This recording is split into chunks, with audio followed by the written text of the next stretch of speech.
Hello friends, welcome to INR Iffat novel reader.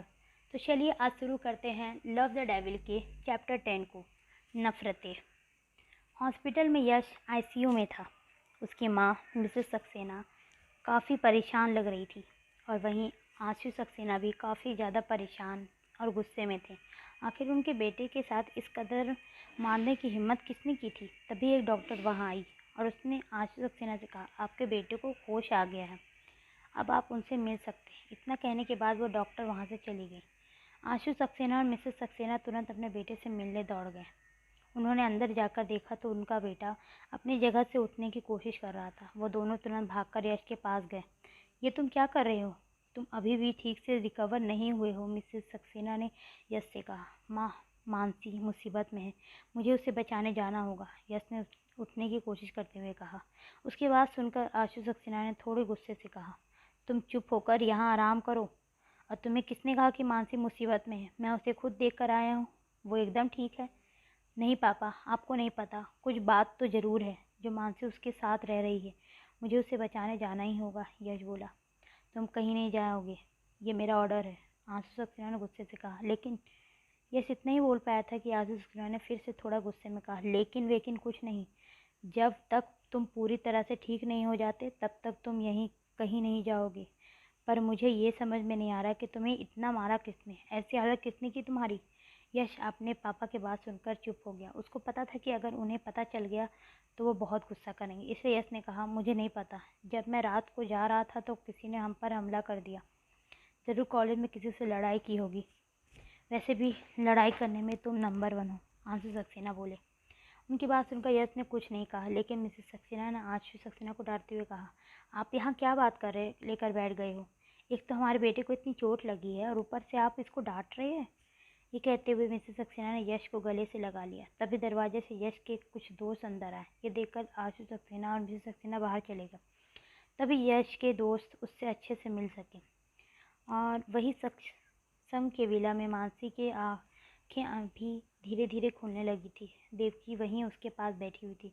जब उन्होंने मानसी को आंखें खोलते हुए देखा तो वो खुश हो गए। मानसी की नज़र जब उन पर गई तो वो उठने लगी। अरे आराम से, तुम्हारी तबीयत वैसे भी ठीक नहीं है, ये कहते हुए देवकी ने मानसी को उठने में मदद की। मानसी का सर अभी भी भारी हो रहा था। उसने अपना सर पकड़ते हुए कहा, मेरा सर बहुत दर्द हो रहा है, तुम्हें बहुत तेज़ बुखार था, सक्षम बाबा ने तुम्हें दवाई खिलाई है, देवकी ने कहा। मानसी को सक्षम के बारे में जानकर कोई खुशी नहीं हुई। वो उससे पहले भी नफरत करती थी और अब भी नफरत करती है। देवकी ने मानसी के सर पर हाथ फेरते हुए कहा, तुमने कल से कुछ खाया है नहीं है, भूख लगी होगी ना, मैं तुम्हारे लिए खाना लेकर आती हूँ। इतना कहकर देवकी वहाँ से जाने लगी। तभी मानसी ने कहा, मुझे खाना नहीं खाना, मुझे भूख नहीं है। देवकी मानसी की बात सुनकर मुस्कुराई वहाँ से चली गई। मानसी ने अपनी आंखें बंद कर ली, लेकिन उन्हें बंद करते उसके दिमाग में यश का चेहरा आ रहा था। उसने अचानक से आंखें खोलते हुए कहा, सक्षम ओबरॉय, तुमने ये ठीक नहीं किया है, इसका हिसाब तो तुम्हें चुकाना ही होगा। उधर देवकी जी ने नीचे जाते ही एक नौकर को मानसी का खाना लगाने के लिए कह दिया। उसके बाद वो सीधा सक्षम के रूम की तरफ चल गई। उन्होंने बाहर से नॉक करते हुए कहा, सक्षम बाबा, हम हैं। हाँ बोली, सक्षम की कॉल वॉइस रूम के अंदर से आई। वो मानसी बेटिया को होश आ गया है, देवकी जी ने बोला। उनकी बात इतनी ही हुई थी कि सक्षम ने अंदर से दरवाज़ा खोल दिया और कहा, आप पहले उन्हें खाना खिला दीजिए, मैं आपसे बाद में मिलूँगा। पता लगा कि मुझे देखती ही वो अपनी भूख भूल गई और खाने लग पड़ी मुझे। सक्षम के मुँह से ऐसी बात सुनकर देवकी मुस्कुराई और सक्षम को ठीक है बोलकर वहाँ से निकल गई। जब वो खाना लेकर मानसी के रूम में पहुंची तो मानसी आंखें बंद करके बैठी हुई थी। उसने अपना सिर बेड पर टिकाया हुआ था। किसी के आने की आहट सुनकर मानसी ने अचानक से अपनी आंखें खोल दी।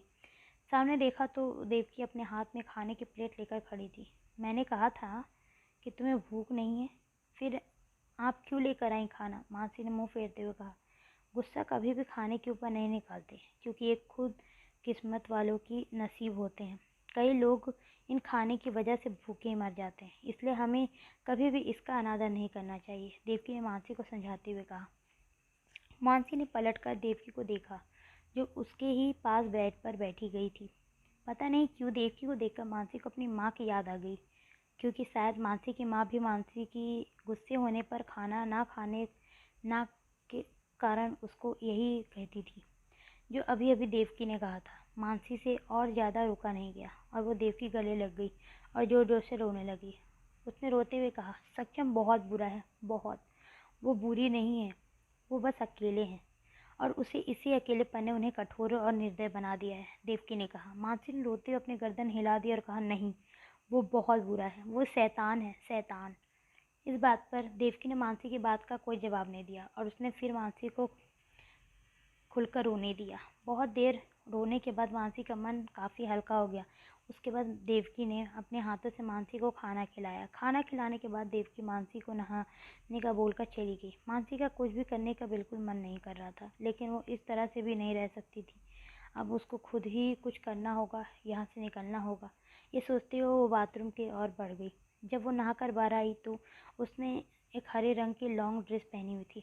उसमें वो काफ़ी ज़्यादा सुंदर लग रही थी, लेकिन जब वो पहले से काफ़ी ज़्यादा पतली हो गई थी।